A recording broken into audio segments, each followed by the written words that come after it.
Good morning. I'm Carlton Sharp, pastor of Faith Christian Center Church, right here in Beaumont, Texas. And we're here on the set of what's happening in our neighborhood. And today I have a guest, the mayor of the city of Beaumont, Miss Becky Ames. Welcome, Mayor. Thank you. I'm so glad to be here. Thanks for inviting me. Wonderful. Mayor, I have looked over your career, and you've been on the city council. And you've been the mayor. Tell us a little bit about that. Well, in 1994, I ran for city council. My government teacher laughs when he finds out I won because that wasn't my favorite subject. But I decided to run when there was an open seat on the at-large city council in 94, and really liked it very much and had never really had any aspirations to run for mayor. And then when Mayor Guy Goodson decided that he was going to step down after his first term, we talked about it, and I decided, well, I might just do that. And so I did. In 2007, I ran for mayor, and I was elected, and I've been the mayor since. So it's about 10 years. Mayor, how do you do it? You are the CEO of the Medical Center of Southeast Texas. You're on the Emergency Planning Commission. It seems like you are doing everything. Well, I look at the council seat as giving back to the community because, you have to have a real job that pays you, and that's the medical center. But as far as the city council, I kind of look at it, everyone says that to me, but it's no different than these people that volunteer their time all the time because there are so many people. So that's how I look at being the mayor, and previously being as an at-large member of the city council is giving back to my community. I didn't do it because it's a stepping stone for me to go on to bigger things as far as politically. I did it as a community service. And I think if you continue to look at it that way, then it makes things a lot better. And it's easier to do what's right and the right thing. Now, recently you initiated a 311 customer service initiative app.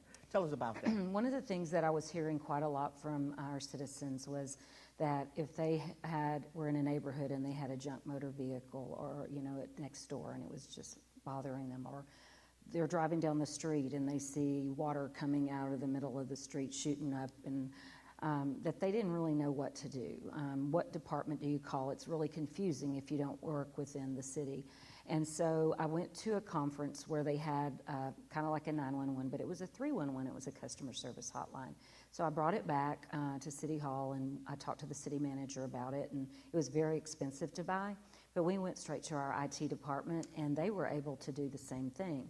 So what that is, and now you can do it online also. You can log into BeaumontTexas.gov, and you can type in, or you can call 311 from any landline or cell phone within the city of Beaumont, and you can report something.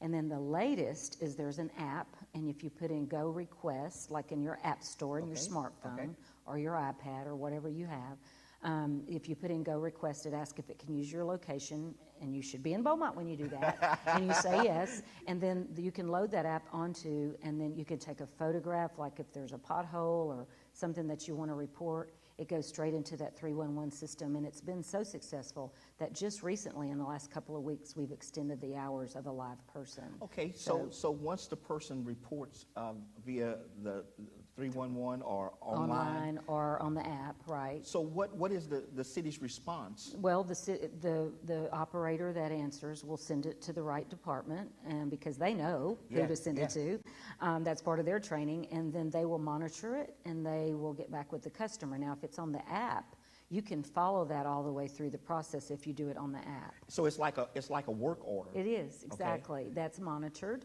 And the majority of them are coming, a lot of them are coming through apps now, which makes things a lot easier because it's very trackable. So are the citizens using that They really are. They really are. This was one of the first initiatives that we put in after I was elected mayor. I was on the council for a long time. And then in 2007, I think we put the 311 system in either late 2008 or 2009. I know that's when it was because our rollout was during Hurricane Ike, which was in late September of 2008. And I remember being at the Emergency Operations Center and thinking, well, I was going to be here anyway. Now I'm here for two things. But we actually put it off a week because of Hurricane Ike. But that's how long it's been in effect. Now, it wasn't always applicable online, and we always didn't have the app. But the 311 by phone that's when we put that in. So now, what is the one-stop shop? Okay, the one-stop shop, that's something else that's citizen-driven or developer-driven or people that remodel. We were hearing that it was very hard to navigate through city departments when you're trying to get a permit. That's so true. Something like that, or Yeah. you're trying to remodel, and, we can't expect everyone to know that kind of thing. So what we did was we brought all departments together on the second floor of City Hall, and you're talking about building codes, fire, Oh, that's good. marshal, all the different entities that you would go through during whether you're building a new development or whether you're doing a remodel. And you can go and meet with those people all at the same time. So one's not telling you this, and then you get onto this. That's very frustrating. So we did the one-stop shop on the second floor. In addition to the one-stop shop, now at 9 o'clock every single Thursday, so that happened this morning, because today's Thursday, we have a meeting where anyone can come in and meet with all those departments. Now, they can do a private meeting and set up an appointment, but if they don't want to and they got a quick question, they're all in the conference room that day for people to come in and meet with them if they have a question on a specific item. Now, what's good to know is that you just can't go and build a garage or build a... You shouldn't. You need to get all of the permits. Yes. Yeah. And your contractor should know that. Right. And if they don't, then maybe you need to look for another contractor. Okay, another thing that you initiated was the Quality of Life initiative. Well, that is just the things you see throughout the city. A lot of people ask about these hike and bike trails because Yeah. we have two and they're in the West End. Well, we partner with DD6 on those, and we have to put those where detention ponds go because we have that land that they allow us to build those on. Right. So what we have done is we've got these two hike and bike trails, one Gulf Terrace that's over by Westbrook, and the other one that runs Off of from Folsom. Dallin all the way to Folsom, right. And what we're finding that's really neat, I think, is some of our nonprofits that have walks. If they don't want to get a permit or a police officer, they can call and say, I want to do, like the Heart Association did theirs, the Alzheimer's Association is going to do theirs, and they do those on those trails. So that makes it really nice. And so that's one of the quality of life initiatives. I truly believe that to promote economic development, we need to build the infrastructure. Yes. We can't make, a lot of people say, well, I need an HEB here, or I need a Kroger here, or I need this over here. We can't make them do that as a city. Some people think we can, we can't. But what we can do is provide the infrastructure to where they're going to want to come in and it pays off for them, because you have to provide that for them to want to. And the quality of life is important too, because if they're going to move people here and their families, like we have this huge development going with OCI, Nat Gasoline, you probably heard about over by Lamar University off of MLK, and that's a $3 billion project. Wow. So there's all kinds of these expansions in the petrochemical or the industrial community that are happening within our city that's going to provide more jobs. Now, I must say, Ms. Mayor, that the track on Folsom, we need more parking over there. Because every time I go, it's like, where am I going to park? Well, like you just said, I work at the Medical Center Victory campus, and a lot of people park in my parking lot, so I know they I've do. actually seen that. And actually, we are going to put additional parking in. We've heard that call, and it is going to be expanded. It is. Okay. Now, I've been noticing also that there is a lot of road construction around our city. There is. We know that one of our biggest challenges in our city are our streets, and that's true in most cities in the United States. They're extremely expensive and very hard to maintain. But what we did is, you may remember, we had an oil and gas find at our municipal airport, which we derived about $50 million. At that time, we weren't able to spend that money on anything except the airport. So we lobbied to the federal government through our senator at that time, Hutchinson, Senator Kay Bailey Hutchinson, and Congressman Ted Poe, and we were able to get an exception so we could use that money in other places. And what we did was $33 million of it was spent on Washington Boulevard. As you know, we've redone Washington Boulevard. These are the larger streets. 7th Street, we're putting in the Northwest Parkway to take about 35% of the traffic off of Dallin Road. Now, that's the bigger streets. But one thing that we have done in the last 2 years, and if the council so desires, in my opinion, we should continue to do, is $15 million goes in 2 years goes to the smaller street repair.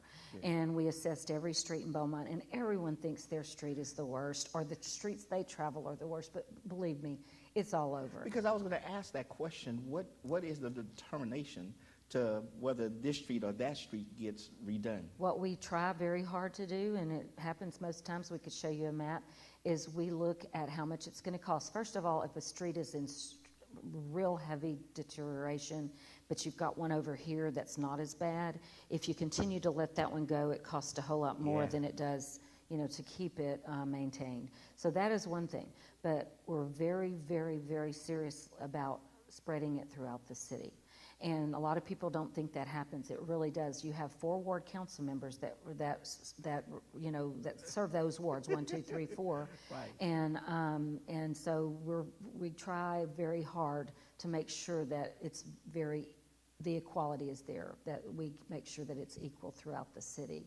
Now on these larger projects like Washington and 7th Street, that's not going to be able to, Concord. Now Concord's a little different, and we heard a lot about Concord. Concord was a text dot project. Okay. And so we got a lot of heat on Concord because it took so long, but there was environmental issues. Anytime you get money from the federal government, sometimes it's not always best to do that because it was a $10 million project, ended up being a $20 million project because it took so long. So we really have to see what value it is to take the federal money because they have to go through so many things and it trickles down through the state. And so the Concord was not our project, but the ones I'm talking about were really our project. Okay. And now Calder was a combination because Calder was a FEMA project because it took 1,000 homes and businesses out of the flood zone. We decided since that Calder ran all the way through town that it would be really good to do some beautification at the same time, and that's when we put in the pavers and the lighting. Yes. So Mayor, what is our condition right now when we look at our city, the condition financially? How is our city looking financially? Actually, we can be very proud. Our city is in very strong financial shape. We have been for many years. I'm on the audit committee, and we're very transparent about it. We make sure that we have all the checks and balances in place to make sure that we are spending those tax dollars in the way that we should. We have we had a independent audit just recently, and there was no findings. And I'm very proud of that. But then in addition to more than just being transparent, also we need to make sure that we're living within our means, that we're not spending more than we have. I mean, it's typical for cities to borrow, just like we do, like when we buy a house, we'll make a loan. We call those certificates of obligation, and we have certificates of obligation, but we try to watch our debt service because our debt service is what we have to pay against that money, so we try to not make it peak and valley to where it's pretty straight. And we are looking really good right now on that. And our fund balance, our policy is to try to keep 20% of our expected expenditures for the year in that fund balance, our rainy day fund or our savings account. Right. And so we have about $28 million in there right now. And it takes us, just like with Hurricane Rita, I went through that and I was the mayor during Hurricane Ike. It takes us about $25 million to come back rapidly. And our citizens would not like seeing it if we couldn't do that because we'd have to wait on FEMA, insurance and all that, and it would be very difficult. And it would be a long, drawn-out process. But when you have the cash to fix it right away, I don't think people even realize how quick we went into action and that we were able to come back much quicker than we would not have been able to if we didn't have that fund balance, that strong fund balance. So do we have any upcoming projects that we could be looking for in the coming days? Well, we just started this Northwest Parkway Street, which is going to take a lot of the traffic off of Dallin Road.